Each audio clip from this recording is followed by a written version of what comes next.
Bismillahirrahmanirrahim. In the name of Allah Almighty, the most gracious, the most merciful. Dear viewers, our today topic about discussion is International Court of Justice. As you know, International Court of Justice is principal organ of United Nations among six principal organ of the United Nations. Its headquarters is located in the Hague, Netherlands country. Its crucial role is in peaceful settlement of international disputes, and second main role is development of international law. It is established on June 26, 1945. Its jurisdiction is worldwide. 193 state parties that are included in the United Nations. Its president is Nawab Salam 6 February since 6th February 24. Its mandate is to settle disputes between states and to provide us advisory opinions on legal questions.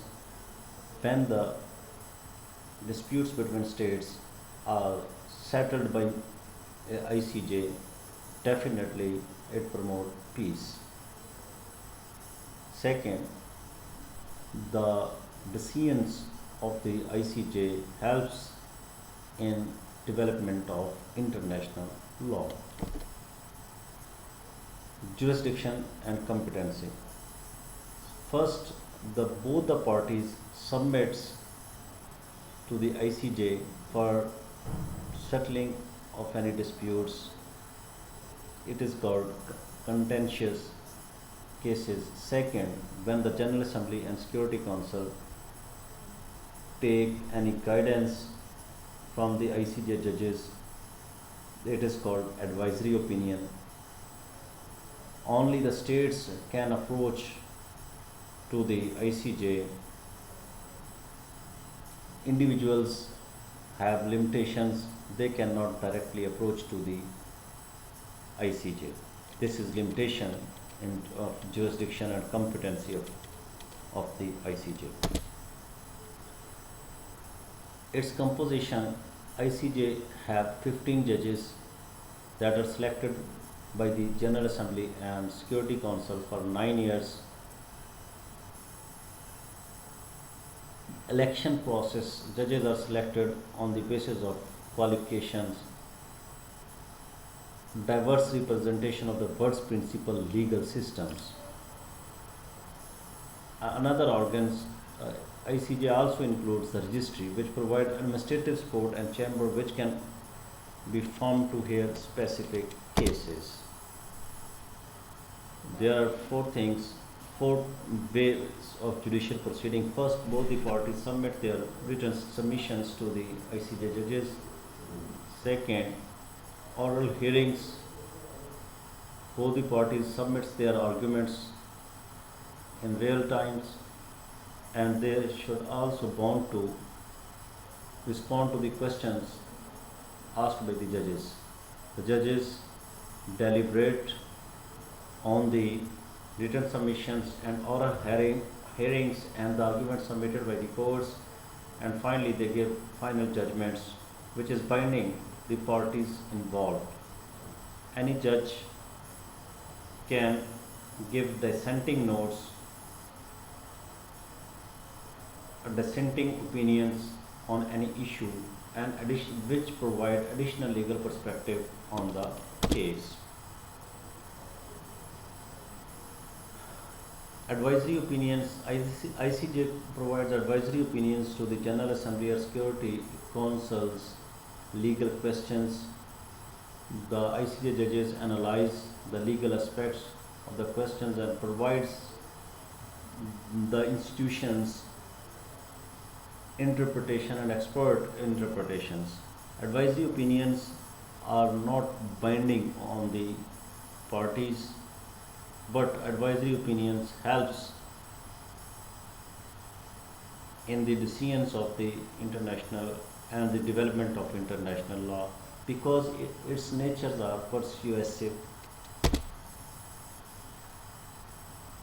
enforcement mechanisms, first, voluntarily compliance, because both the parties submits to the ICJ judges for the resolution of disputes, and they comply with the judgments, because this is called voluntary compliance.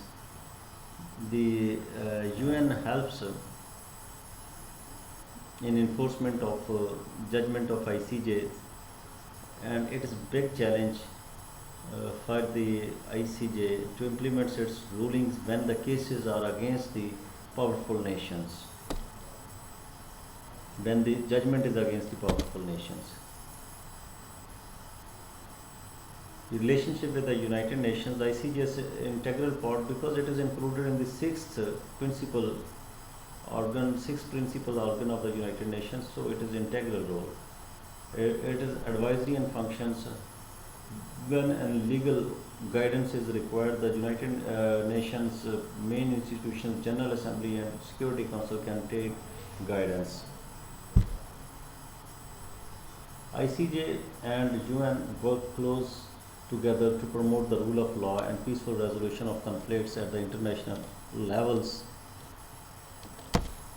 The main criticism upon the ICJ is its enforcement inability, because when the decisions, as already mentioned, are against the powerful nations that are not indeed to implemented, or second, the developed nations are persuasive, are less likely to gain decision against, because they they are more donor funding to the United Nations, so perception of bias cannot be ruled out. The smaller states have accessibility issues. Most of the times the decisions are against the smaller nations, developing countries. These are the big challenges, and people criticize it. Reforms are required. Enforcement mechanism should be across the board without any bias of smaller or developing nations. Transparency should be ensured, and it should be more accessible to the smaller nations, developing nations. Thank you very much. Allah Hafiz.